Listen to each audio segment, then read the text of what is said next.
Hola, buenas tardes. Bueno, pues nada, ya estamos otra vez por aquí. Hace unos días colgué un par de vídeos de la reparación de esta pala y bueno, para que veáis el resultado.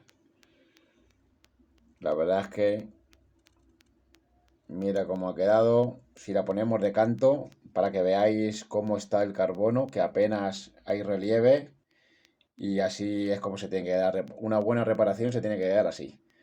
Que apenas se note cuando pase la mano, se note que hay ningún escalón ni nada de nada.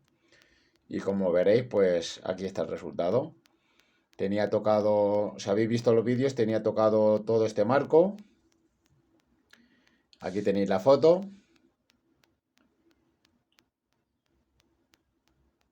No sé si se aprecia bien así. Es que si se acercan, se ve peor. Pero bueno, para que veáis la reparación, cómo está esta pala.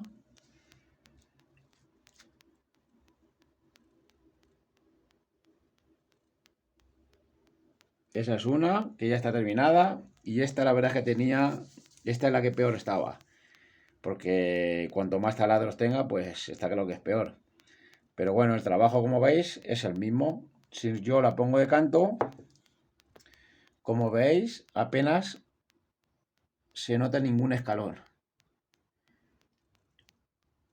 Esto es una reparación perfecta, bien hecha.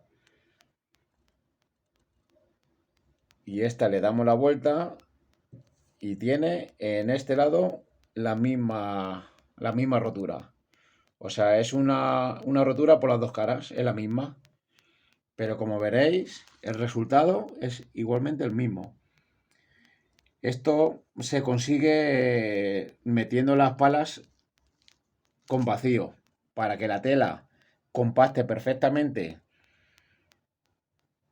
con los componentes de la pala para que se quede totalmente a ras. Como veréis, que si la acerco se distorsiona más, pero yo creo que se nota bien. Entonces, pues aquí está. Una pala que está prácticamente para tirar, pues le hemos dado una segunda vida. Para que veáis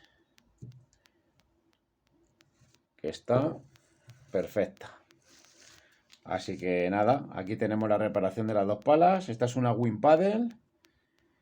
Y aquí tenemos la Adidas. Así que nada, ya, ya iré subiendo vídeos de más reparaciones que me vayan entrando. ¿Vale? Así que nada, espero que os haya gustado el trabajo y un saludo a todos mis seguidores. Chao.